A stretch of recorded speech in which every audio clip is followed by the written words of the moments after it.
Alors avec cet amendement, nous vous proposons de nous inspirer du moratoire sur les centres commerciaux périphériques qui a courageusement été adopté par les Wallons et de l'adapter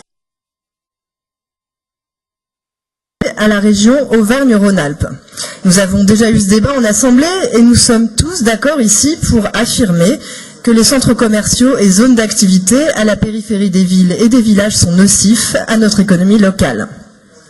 Ces zones d'activité ont en effet un triple impact négatif. Premièrement, l'ouverture d'un centre commercial ou d'une zone d'activité, loin de créer de l'emploi, ne fait que le déplacer, loin des centres-villes qui se vident.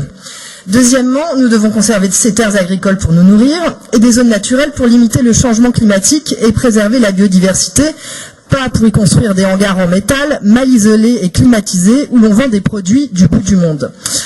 Et puisque M. Wauquiez a parlé de paysages sur d'autres dossiers, nous devons aussi préserver nos paysages, les entrées de nos villes et villages, de la bétonisation et de la banalisation. Enfin, ces zones d'activité renforcent notre dépendance au pétrole, en déménageant notre territoire pour amener les habitants à faire leurs courses toujours plus loin de leur lieu de vie, dans des espaces commerciaux surdimensionnés, accessibles uniquement aux voitures. On les amène à être toujours plus dépendants du pétrole, plus émetteurs de gaz à effet de serre et toujours plus démunis quand le prix des carburants augmente.